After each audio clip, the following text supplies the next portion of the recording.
E aí pessoal, tudo bem com vocês? 2021 chegou, ano novo, vida nova e claro, dicas novas do projeto Exercício e Coração para fazer desse novo ano um ano mais saudável e mais fisicamente ativo, né? Eu me chamo Daniel, sou um dos monitores do projeto e estou aqui para bater um papo com vocês sobre as novas recomendações de atividade física. Para quem não sabe, no final do ano passado, no mês de novembro, a Organização Mundial de Saúde, a OMS, publicou as suas novas diretrizes de atividade física e comportamento sedentário para atualizar as recomendações anteriores que tinham sido divulgadas lá em 2010. Então, esse novo documento, ele traz uma série de novidades bem interessantes, incluindo um tópico específico sobre comportamento sedentário, que é um elemento muito presente no estilo de vida atual, e também recomendações específicas para os públicos que não tinham sido contemplados no documento anterior, como as gestantes, os portadores de condições crônicas e até mesmo os deficientes. Essas novas diretrizes, elas oferecem diversas recomendações, mas a nossa conversa aqui vai abordar apenas as recomendações para os adultos idosos, que por sinal são muito semelhantes às recomendações para os adultos mais jovens, mas que apresentam aí alguns detalhes próprios que merecem a nossa atenção. Então, chega de conversa e vamos lá dar uma olhadinha no que essas novas diretrizes têm para nos dizer. Vamos lá?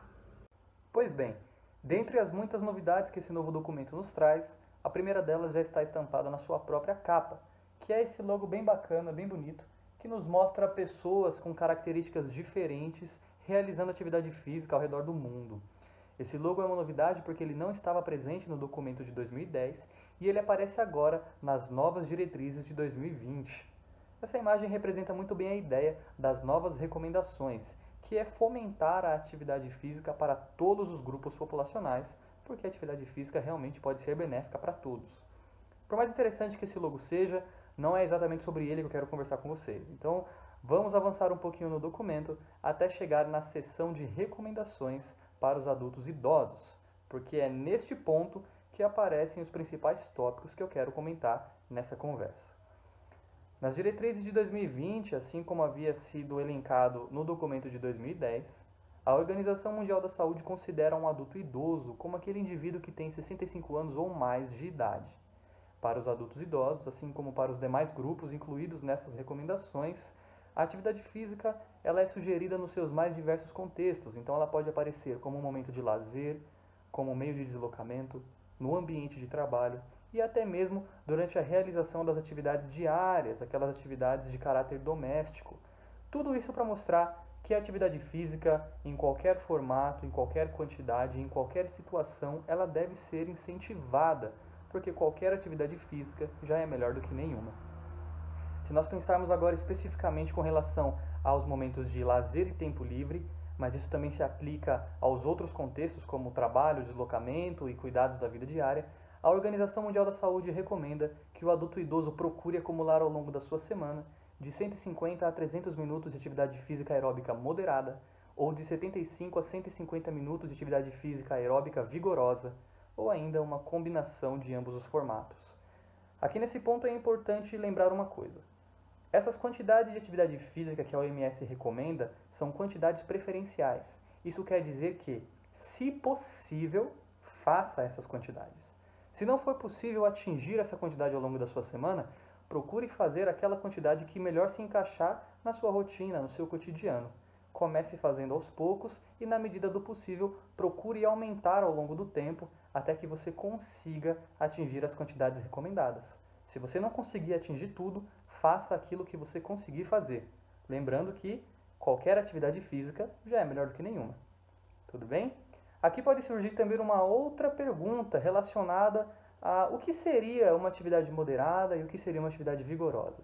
Pois bem, esses termos moderado e vigoroso se referem à intensidade da tarefa. Então, uma atividade moderada é aquela atividade que vai promover o aumento da frequência cardíaca, da respiração, da sua sudorese em um nível moderado. Na prática, você vai saber que está em um nível moderado se você conseguir realizar a sua tarefa e ainda assim conseguir manter uma conversa.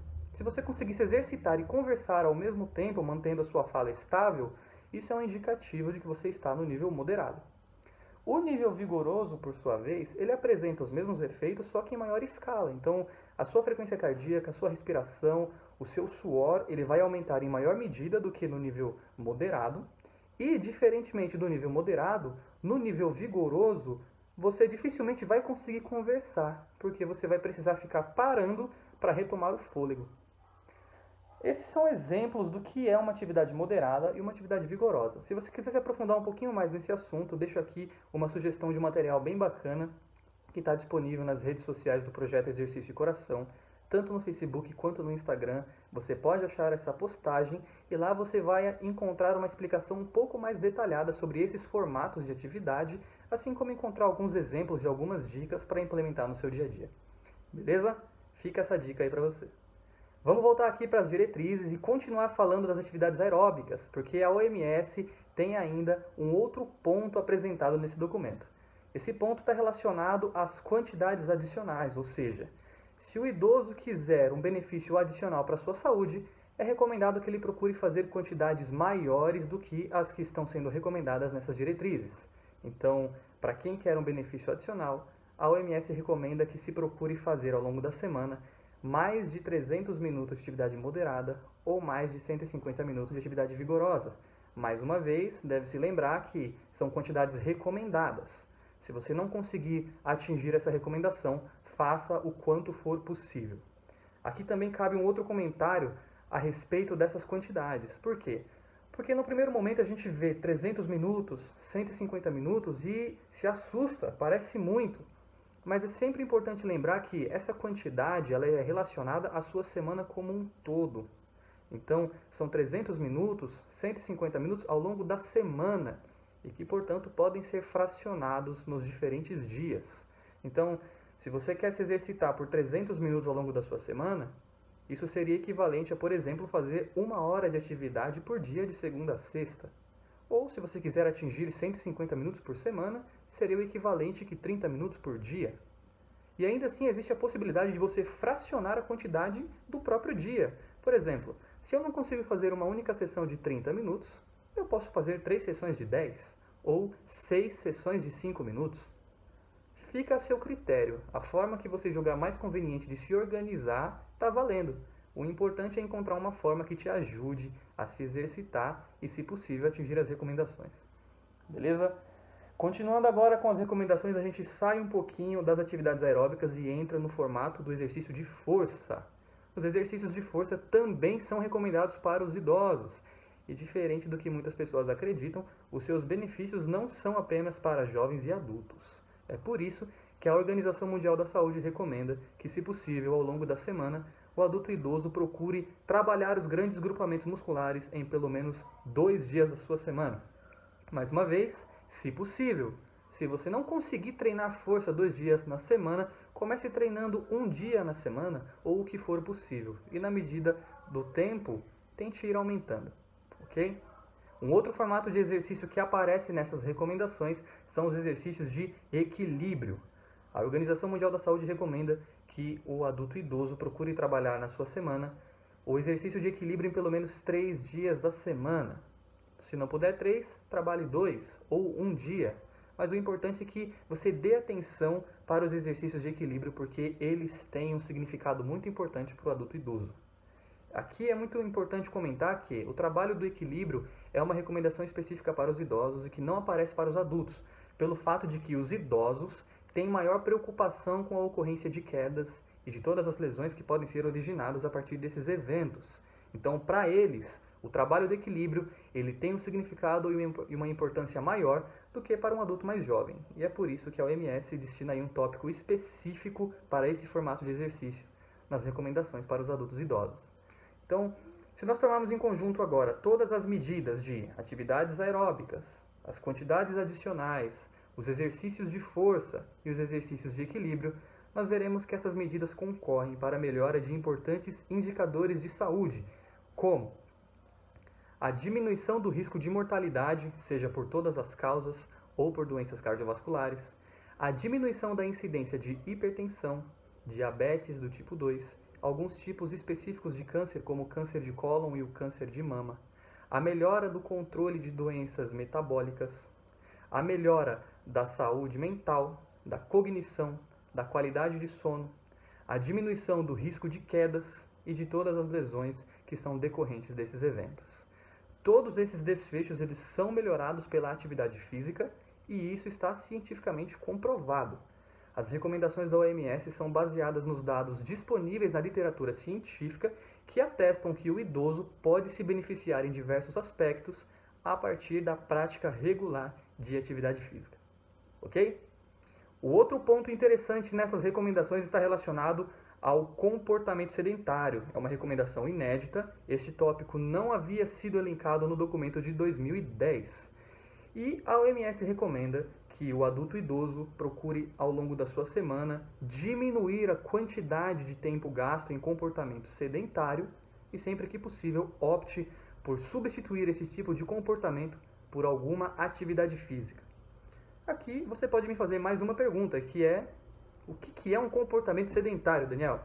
Pois bem, de acordo com a Organização Mundial da Saúde, o comportamento sedentário é aquela tarefa que normalmente nós realizamos sentados, reclinados ou deitados, e que implica em um gasto energético muito baixo, porque na grande maioria das vezes não requer nenhum movimento ou movimentos muito sutis. Então, exemplos para deixar mais concreto: assistir televisão no sofá, ficar mexendo no celular ou simplesmente ficar sentado são exemplos de comportamento sedentário.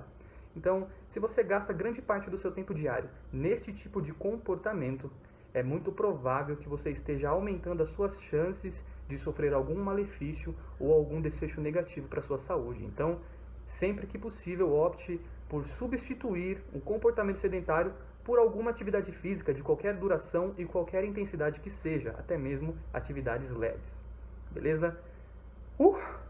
Eu sei que eu já falei demais, é muita informação, mas não se preocupe, você não precisa decorar tudo isso, tá? Eu vou deixar aqui 3 mensagens principais dessa nossa conversa para você gravar, porque essas mensagens resumem bem a ideia das novas recomendações. Então, a primeira mensagem: respeite os seus limites. Toda atividade física deve ser compatível com o seu nível de condicionamento. Então, o nível de esforço que você põe na sua atividade, ele deve corresponder ao quanto você suporta. Respeite os seus limites, sempre. Segunda dica: toda e qualquer atividade física, de qualquer duração e qualquer intensidade, pode trazer benefícios para a sua saúde. Então, se você não consegue atingir as recomendações por completo, comece fazendo aquilo que está ao seu alcance e, na medida do possível, vá aumentando no decorrer do tempo. Ok? Qualquer atividade já é melhor do que nenhuma. E por fim, a principal mensagem de todas: todo e qualquer movimento conta. Todo e qualquer movimento conta. O importante é se movimentar, beleza? Ficamos aqui com o nosso bate-papo. Eu espero que tenha sido uma conversa útil e construtiva para vocês. Agradeço a atenção e até a próxima.